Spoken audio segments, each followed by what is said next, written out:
Alors, Bezrat Hashem, Parashat Pinechas, on va voir quelque chose de très intéressant, quelque chose qui est caché dans un Rashi, et des fois, on ne fait même pas attention à ce Rashi. On le lit, mais on ne se rend pas compte qu'est-ce que Rashi nous dit. Alors, regardez. À la fin de Parashat Balak, la Torah nous dit qu'Israël ont campé dans un endroit qui s'appelle Shittim. Or HaChaim HaKadosh, Rabbi Chaim Ben Attar, il dit que cette place qui s'appelle Shittim, il y avait un fleuve. Il y avait comme un fleuve avec de l'eau vive. Et là, tu buvais, tu pouvais boire. Le problème était, tout celui qui buvait de cette eau devenait fou. Ça veut dire fou, spirituellement, il perdait raison. Et il dit, c'est pour ça que ça s'appelle Shittim, mais il a changé Shtut. La Gemara dit, En Adam chote, ela im ken nichnas bo ruach shtut. Une personne ne faudra pas, à moins qu'il ait un esprit de folie qui rentre en lui. Dit le HaChaim HaKadosh, là-bas, dans cette place, il y avait un fleuve, de l'eau potable, de l'eau de source vive. Le problème, tu bois, spirituellement, tu deviens fou, tu perds le nord. Et tu commences à faire des bêtises. Et là, qu'est-ce qui t'est arrivé? Tous les hommes étaient attirés par les femmes médianites, par des goyotes, par des non-juifs. Alors, qu'est-ce qui t'est arrivé? Une épidémie. Une épidémie qui se déclenche. Et là, le verset termine, la paracha termine dans Balak. Vayu ametim bamagefa arba'a ve'esrim alef. 24 000 morts. Okay? Maintenant, il faut comprendre, qu'est-ce qui est arrivé juste? Regardez qu'est-ce que Rashi nous dit. Le Midianite, avec le conseil de Bil'am, ce Bil'am, ce rachat, quand il a essayé de maudire le peuple d'Israël 3 fois, il n'a pas réussi. Chaque fois qu'il veut me dire, quand je lui met de bénédiction, il veut me dire de bénédiction, Balak il a dit, allô, moi je t'ai engagé pour leur bénir ou pour leur maudire? Sors d'ici, je ne vais pas te voir. Il lui a renvoyé dans son pays. Il dit, sors. Il dit, tu sais quoi? Moi, je n'encaisse pas d'argent. Tu as raison. Moi, je dépends d'Hachem, je ne peux rien faire. Mais je vais te donner un conseil. Tu sais que le Dieu d'Israël, il déteste l'adultère. Si tu arrives à leur faire pécher avec des femmes, tu vas voir, ils vont se autodétruire. Et il est parti. Ce rachat est parti. Qu'est-ce qu'il fait Balak? Il installe à côté du camp d'Israël un marché aux puces. Toutes sortes de marchandises, des habits, des fruits, n'importe quoi. Mais regardez avec quelle ruseur. C'est des tentes avec des stands.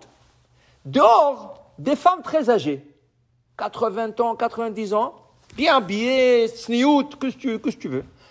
Alors le garçon israélite, il dit, ah tiens, regarde, ce beau marché, il y a des choses peut-être on peut acheter. Moins de bons prix, tout ça. Ils sont sortis. Quand ils arrivaient dans une stand, par exemple des habits, et les gars, ils voyaient, ils disent, combien ça coûte? 5 $. 5 $, c'est pas cher. Il dit, non, attends. Moi, j'ai de la marchandise encore plus belle à l'intérieur de la tente. Si tu rentres, va choisir qu'est-ce que tu veux. Le jeune là, il rentrait, qu'est-ce qu'il trouvait? Une belle fille, jeune, décolletée. Jeune. Très jeune, décolletée et tout ça. Elle lui disait, est-ce que tu veux boire quelque chose? Elle lui donnait un verre de vin. À l'époque de Moshe Rabbeinu, où le vin encore était permis. Le vin, il n'y a rien de panneau cachère. Le vin, c'est du raisin. Le vin, c'est du raisin. Il n'y a rien non cachère dans le vin. Il n'y a rien. Seulement, après cette histoire, ils ont décrété sur le vin. Tu comprends? Que même si c'est cachère, tu ne bois pas d'un vin qui a touché un goy, ou que le goy l'a bu, tout ça. Et les ont saoulés, les garçons. Et là, le garçon il a bu l'eau d'or, il a bu l'eau, il a vu la fille, et il lui a donné du vin, et le pauvre, il les a saoulés, et là, il voulait la fille. Il dit, non, attends, tu veux de moi? Et lui sortait une petite statuette qui s'appelait Péor. Il a dit, tu te prosternes devant lui, je vais avec toi. Là, Vaïtsamed, Israël, les Baal Péor. Les garçons, ils ont perdu le sens, ils ont prosterné devant le Péor et ils ont été avec les filles. Une épidémie s'est déclenchée, ils sont tous morts. Okay? Ils sont tous morts. 24 000. C'est grâce à Pinchas qui a arrêté l'épidémie. Hein? Mais je vais vous rentrer un petit Rashi, un grand Rashi, pas un petit, un grand Rashi ici, dans la paracha que les gens ne savent pas. Okay? Tu leur dis ça, ils disent, c'est pas écrit. Regardez ce qu'il dit Rashi. Rashi dit, c'est un verset de la Torah, c'est pas, Rashi l'a pas inventé, c'est un verset. Rashi commente sur le verset, c'est écrit. Et pendant cette épidémie, que Moshe Rabbeinu, voilà, c'est écrit ici, Vayomer Adonai el Moshe, Kach et kol rashi העם, ואוקע אותם לאדוני נגד השמש, וישוב חרון אף אדוני מישראל. Explication de Rashi. Dis Hachem à Moshe, je veux que tu me ramasses tout le Dayanim, tout le chef des tribus, ve'oka otam, et tu vas punir tous ceux qui sont prosternés devant le Péor et tous ceux qui ont fauté. Okay? Rashi dit, écoutez ça, Kol Dayan, chaque Dayan qui a été nommé comme Dayan, il avait la responsabilité Aya Oreg Shnaim. Il devait tuer 2 personnes. Ça veut dire, tu rentres dans le camp, dans ta tribu, tu es des Shimon, tu es des Reuven, Naphtali, Sachar, tu rentres dans ta tribu. Qui c'est qui est prosterné ici?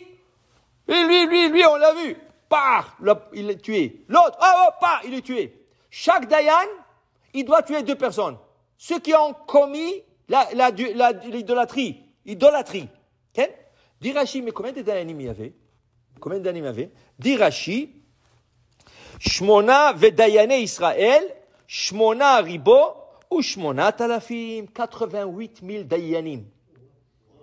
Donc, 80, parce que n'oubliez pas, quand Yitro est venu, qu'est-ce qu'il a dit à Moshe? Lo tuchal levadecha. Tu ne peux pas seul.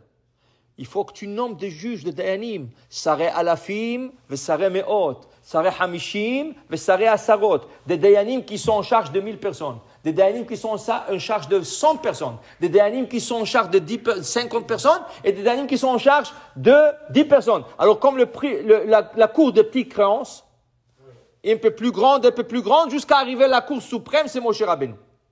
Alors Rachid dit, combien de Dayanim Moshe a nommé à cette époque quand Yitro, son beau-père, lui a donné le conseil? 88 000 Dayanim. Et maintenant Moshe prend le 88. Vous allez sortir, chacun m'emmène 2 personnes. Vous allez tuer 2 personnes minimum qui ont fait l'idolâtrie, ils sont posés un port. Alors combien? 1176 000 personnes qu'ils ont tuées. Donc la paracha te dit 24, mais on parle de presque 200 000. C'est 24 plus 176 000. Rien que pour vous compreniez, le Ramban, le Nachmani, il discute avec Rashi. Non, c'est pas comme ça. Je suis d'accord avec toi, mais il n'y avait pas 88 000 Dayanim, il n'y avait que 77 000 Dayanim. Donc le Ramban est d'accord avec Rashi, seulement il dit c'est pas 88 000, mais même 77 fois 2, 154 000 personnes. Okay? 200, en une journée comme ça, ou 2 jours, perdre 200 000 personnes, 24 par épidémie et 100. Maintenant, c'est quelque chose d'extraordinaire que Rachid dit. Maintenant, ce qu'il faut comprendre. Alors pourquoi la Torah a parlé de 24 000? Pourquoi on n'a pas parlé de ce 176 ou 154, 12 qui sont? Pourquoi? La Torah le dit, mais Rashi le développe. Mais la Torah n'a pas explicité. Pourquoi? La Torah voulait parler de ce 24 000 explicitement. Vous savez pourquoi? Ces 24 000 qui sont morts, ce n'est pas un chiffre magique. Ce n'est pas un chiffre comme ça, hasard. Le 24 000, c'est une réincarnation. De qui? De gens qui n'étaient pas juifs. C'est le genre de Shrem. On va faire un marche arrière dans la Torah. Il y a l'histoire que Yaakov arrive en Israël. Sa fille Dina est prise par un Shrem ben Hamor et il abuse de la fille. Il a abusé de la fille. Okay? Après, le papa, Hamor, il vient négocier avec le Yaakov. Il dit, écoute, mon fils, il aime ta fille, et on est prêt à payer n'importe quel argent. Tu me dis, dis-moi la somme, chèque blanche. Il dit, non, non, non, vous êtes goy, vous n'êtes pas circoncis. Comment vous jouez vous allez vous circoncire. Et après, on négocie. Lui, Yaakov avait le plan de prendre la fille et se sauver avec. Qu'est-ce qu'ils font les deux frères, Shimon et Lévi? Ils ne sont pas d'accord. Eux, ils se sont circoncis, les deux ont pris 2 épées, ils avaient 13 ans, ils ont rasé la ville. Combien de gens il y avait? Dit le Mégalé Amoukot, 24 000 personnes ils ont tué. Hachem a dit, allô, c'est pas faire. Ils sont circoncis, vous les avez tués. Oui, ils méritent d'être tués parce qu'ils ont abusé d'une fille. Et à l'époque, c'était pas une punition de prison ou quelque chose. C'était une peine de mort. Parce que c'est Ben Noach. Ben Noach n'a pas droit. Alors, oui, ils méritent. Mais c'était pas juste comme ça, ils sont circoncis, c'est pas beau. Akadosh Baruch Hu a donné la chance à ces 24 000 âmes, goy, de se réincarner dans des juifs. Okay? Et qu'est-ce qui arrive maintenant dans la paracha? Ces 24, qu'est-ce qu'ils ont fait? 24 000? Ils ont commis la même faute qu'ils ont commis avant. Adultère. Alors encore, ils ont commis la faute. Ils ont été tués par l'épée. Et par une épidémie, pas cette fois. Par une épidémie. Est-ce que c'est la fin de l'histoire? Ce n'est pas la fin de l'histoire. Ces 24 000, dit le Rama Mipano, ils vont se réincarner dans les 24 000 élèves de Rabbi Akiva. Okay? Et qu'est-ce qu'on dit des élèves de Rabbi Akiva? Ils ne se sont pas respectés un l'autre. Vous savez pourquoi? Ils étaient tellement grands, ils avaient Ruach HaKodesh, ils avaient l'inspiration divine, quand un regarde l'autre. Mais toi, tu étais avec une Goya, toi. Moi, je vois sur toi, tu étais avec la Goya, Jacqueline, frère, je sais pas, Jocelyne, tu étais avec Jocelyne. Okay? L'autre, il dit, qu'est-ce que tu racontes? Tu étais avec Dion. Attends, toi, tu étais avec Céline. Alors, ils parlaient entre eux. Il n'y avait aucun respect. Pourquoi? Chacun voyait le passé de l'autre. Épidémie, 2e fois, 3e fois. Enlevé de ce monde. Pour dire, ils étaient là, dit le Rama, pendant 3 fois dans ce monde. Une fois comme Goy, tué par le Bnei Yaakov. 2e fois, tué par une épidémie à cause de l'adultère. 3e fois, à cause d'une épidémie, manque de respect. Donc, on ne parlait pas de 176 000 et de 154 000. Pourquoi? Parce qu'on voulait mettre l'emphase sur ces 24 qui ont été réincarnés déjà pour la 2e fois ici dans la Torah. Et après le Talmud, il va parler une 3e fois. Alors c'est pour ça qu'on a parlé d'Afka de ce chiffre. Baruch Adonai Le'olam. Amen ve Amen.